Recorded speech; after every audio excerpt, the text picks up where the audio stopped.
My name is Luke Mar and this is Hot Mode, and today on Hot Mode we are getting into our August 2023 fashion roast and review. Now for those of you that are channel members, as per usual, there is a channel member version exclusive of this video, but if you're not, listen, you're still going to get some pretty sweet content. So with that, let's get into it. Becky G, and she is wearing Dion Lee. I like the fact that it rhymes. This is a Dion Lee lace corset up top. I love it, honestly. I think it's cool. I think it's fun. I think the idea of a lace sort of style being incorporated with like a stretch mesh that allows it to be the sort of fun, young, cool, up and coming corset experience. It's nice. I think it works. I think it looks great on her. The matching pant, I think, is cool. I'm not so obsessed with it, but I think that it's continuous. It brings the look together. I'm not mad about it. I think the fit is okay. I think it's decent. I wish maybe the pants were a little bit baggier. I think the fitted and then the flare doesn't necessarily do amazing, wonderful things. Honestly, I think that if it was a wider leg, it would allow a little bit more of a streamlined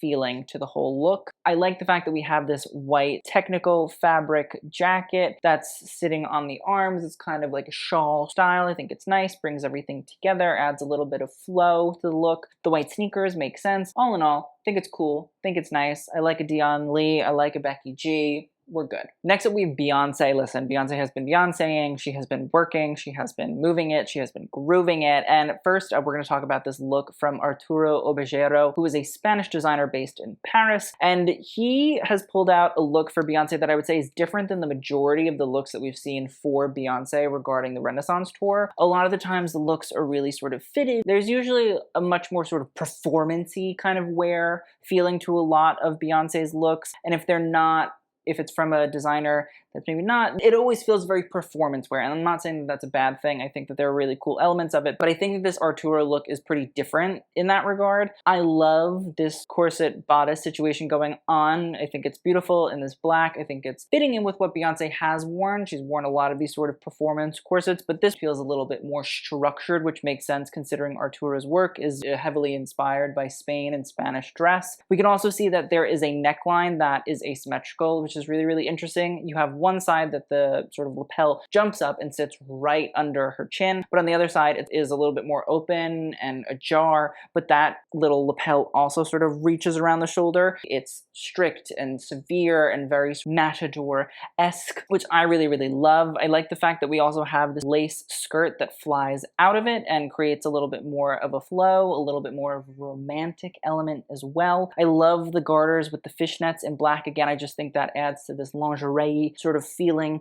to the look, this sort of very seductive, Spanish, romantic, dark, gothic-y sort of feeling. I mean, the fascinator with the lace detailing up there as well. It just, honestly, it's a really, really lovely look. I think she looks great. I think it's different from what we've seen for the most part of Beyonce on this Renaissance tour, and so I was very happy to see it. Next up, we have Dua Lipa, and she wore Bottega Veneta. I believe that this was her birthday look, and I mean, like, listen, if anybody's gonna wear this, Dua Lipa, it makes sense. Sold. It's a halter style leather fringe dress in this beautiful teal. It moves, it fringes, it's gorgeous. It's also backless. We can see that it hits right at the waist in the back. It's lovely. It's really intriguing to see Mathieu Blasi sort of take leather and really play with it. I mean, it's very rare, I think, that you see leather fringe that's not like a suede, but really buttery leather like this. It's just different. It's not really that common. These dresses are also so expensive. Like, they're so insanely expensive because there's so much time and effort and technique that goes into creating them. So the fact that Dua Lipa is out about just living her best life in it, it's great. I also think it shows you that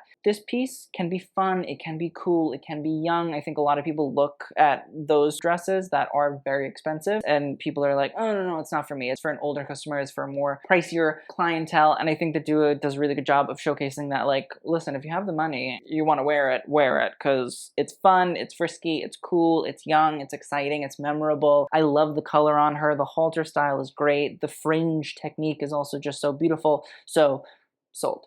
All right, let's address the elephant in the room here. Yes, I did get a haircut in the middle of filming this video, and I'm not sorry. Next up, we have Elle Fanning, and she is wearing Alexander McQueen. Listen, the Alexander McQueen ad campaign was very intriguing to me. Now, this is a look from the Fall 23 collection. It's a beautiful, sharp suit in black, double-breasted. It's really gorgeous. It was lovely on the runway. It has a little bit of a bell sleeve, as we can see on Elle's right arm. It definitely sort of flares out. I love a bell sleeve. I like when they're subtle. I like when they're not subtle. The pants are actually a pant to shoe. They were actually debuted by Margiela early on, and then many different designers have done really intriguing takes on them. So I love the fact that we're getting it in a sort of beautiful front crease tailored pant. I think that fits in with the Alexander McQueen aesthetic most definitely, but the fact that it's also like a pant to shoe is really cool and different from McQueen. I think she just looks lovely. I think it's intriguing. I think it's cool. I think it's dapper. I think it's dashing. I think it's nice Sarah Burton for McQueen. Next up, we have Emma Corrin, who is wearing Dilara Findikoglu on the cover of Evening Standard magazine. We also have like a picture of the full look.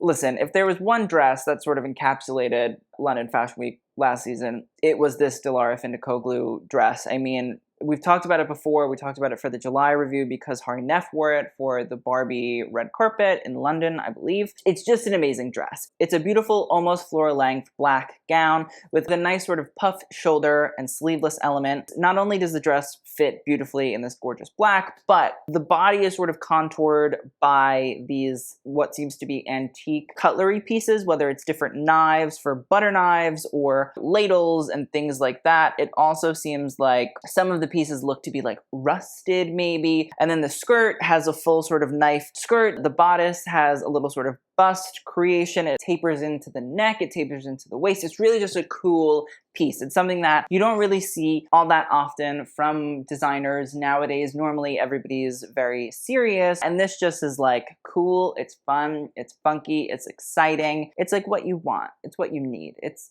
fashion. Emma Corrin and her stylist Harry Lambert working together and putting things like this together also makes so much sense, and I'm an Emma Corrin stan, so. Next up we have Gabrielle Union. She's wearing Versace. Listen, it's pretty simple Versace, to be honest. I know that some people are gonna be like, that's simple. It is. It's a black gown. It's strapless. It has a circular bra cup, fitted waist, which honestly I kind of like, and then a gathered skirt that creates a sort of exaggerated hip area. I think it's cute. I think it's intriguing. I think it's a good way of doing really simple gown that doesn't take too much attention away from the person that is wearing it. But at the same time, intriguing elements, intriguing details, intriguing composition in terms of fitted and bulbous and fitted. You know, I'm okay with it. I'm not mad at it. I don't hate it. I don't love it. It's there. I'm into it. Next up, we have Gemma Chan wearing Louis Vuitton. It's pretty simple A-line, very 1960s plaid, glad experience. It has this leather waistband, but it does correlate to the sleeve or sleeveless element at the shoulder. That is also that sort of leather.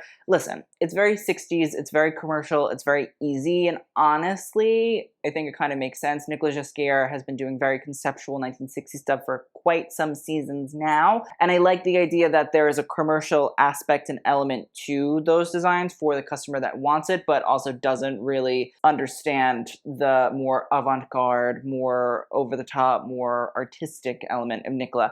This makes sense. I think it's cute. Gemma Chan looks good in it. She's carrying it well. I like the boots. Fine. Next up, we have Hailey Bieber, and Hailey did a whole rigmarole in New York. She came to debut her Krispy Kreme collaboration for Rhode Beauty. She's wearing this Vivienne Westwood off-the-shoulder dress in red silk. It's lovely. It's a beautiful dress. I love it so much. I think she looks dashing in it. I mean, the off-the-shoulder is always nice. It's a little bit light. It's a little bit airy. It's a little bit billowy up top in the bust area. I also think is really, really lovely. I like the sort of shin length element of it too. And the fact that she's wearing the Wanda bag by Ferragamo, I also love. It's a beautiful reference not only to Ferragamo, but also Wanda Ferragamo, who was the wife of Salvatore Ferragamo. Honestly, I think it's a great Maximilian Davis piece. I love the Goncini sort of buckles. I think they're super cute and super sweet. This was a Hailey Bieber moment I am very proud of, and I do not normally say that I am proud of Hailey Bieber, so we are taking it. Next up, we have Kendall in this Gucci dress. I love this Gucci dress. Is it very sheer and all that jazz? Yeah. But I like the fact that it's a beige layer of mesh and then a layer of really, really light green mesh that goes over top. I love the way that when the dress wrinkles, which I think is the purpose of it, when it crinkles, when it wrinkles, when it sort of gathers in certain areas, the green fabric bunches up together, and that makes that green much more visible than when you're looking at it from afar. That I think is cool design. That I think is a cool concept. That I think is fashion. That is exciting. I think that's the element that really made me say, okay, Kendall Jenner, I see you in this dress. Okay, Gucci design team. I apologize for anything that I said in the past. I just think it's genuinely a cool dress. I think the idea of the two-tone and the way that the fabric will naturally play out on the body, so we're playing into that natural play out, is really forward-thinking fashion design. And I think that that is more fashion design than the usual stuff that we're talking about. It feels much more precocious, much more exciting, much more there. That's fashion to me.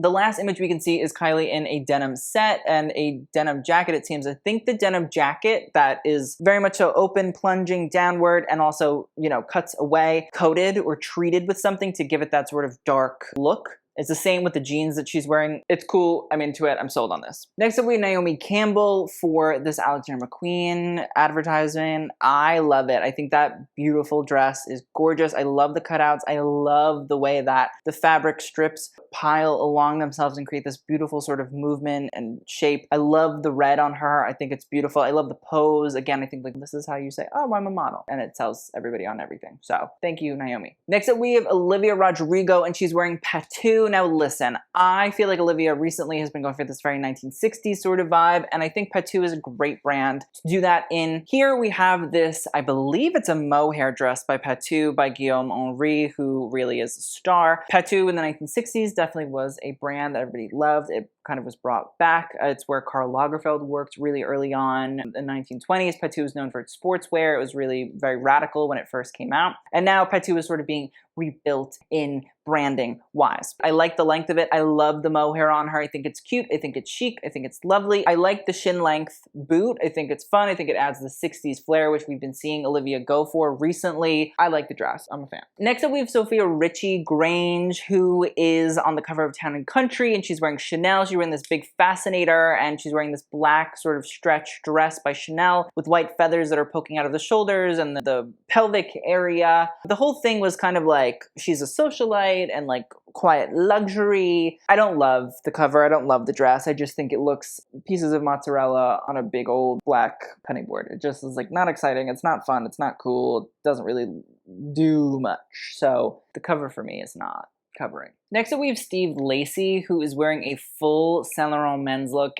Iconic. Sorry. It's a, what, shin length turtleneck sweater that's pretty much a dress, and I love it. It's worn over a pair of black trousers. I'm pretty positive that the sweater has gloves built in. It's a full knit experience. I love the way that he's wearing it. I love the shoes. I love everything. Like, it's so funny. It's so comical. It's from that great Anthony Vaccarello Saint Laurent men's collection that one says, oh, okay. It's cool, it's funky, it's amazing. I'm sold on it. Thank you so much, Steve Lacy. I'm a stan. We then had Sydney Sweeney and Alexander McQueen. This is a leather bustier with a leather skirt. There's a zipper that runs through and a slit up the front. It's pretty like quintessential McQueen nowadays by Sarah Burton. I mean, leather, fitted, rigid. I like the bustier. I think it's nice. The skirt's okay. I don't love it. Again, I don't hate it. It fits fine, fits decently. The focus really is up here. It's there. Next up, we have Taylor Russell in Loewe. This is a two-piece strapless bodice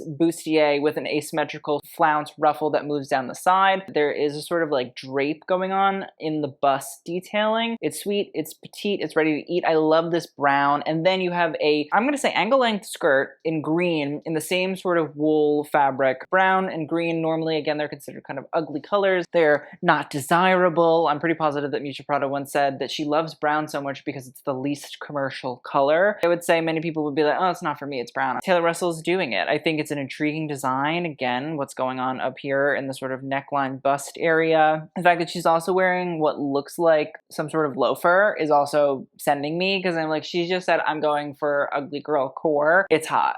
It's cool. It reminds me of Miuccia Prada's iconic Ugly Chic collection, so I'm sold on it. And finally, we have Zendaya. She was on the cover of Elle magazine, and I think that she won out the September issue awards. She won it. She ate it up. She gave it to the girls. People don't like the shoot. They were like, oh, it's done so poorly. This is like Stephen Klein. That's the photographer. That's the way that he does his photos. That's what they look like. If you look at an Equinox ad campaign by Stephen Klein, they look exactly the same. Like, that's what it is. That's the aesthetic. Zendaya is wearing a black Louis Vuitton dress on the cover, and it's based on a dress from the most recent LV collection because Zendaya now is the LV ambassador, so it makes a lot of sense that she's wearing it on the cover. I also like the fact that compared to the version on the runway, this one is highly shortened and it does have the sheer sort of panels underneath it where those holes are. I think the color is more dynamic here. I think that also the length of it allows this sort of liquid dripping feeling of the dress to exist more rather than the lengthier version on the runway, which doesn't really have that same appeal, or at least it wouldn't have that same appeal on Zendaya. Will I say it's the most miraculous look for this cover? No, probably not. But at the same time, it does correlate back to the fact that she is an LV ambassador. I do think that honestly, the look is nice. It's cute for what it is. She looks good. So that's that. So that is the end of this video. Let's talk about best and worst. All right, I'm gonna give Beyonce and Arturo Obegero, Dua Lipa and Bottega, Emma Corrin in that Dilara Findikoglu, Kylie Jenner and Acne.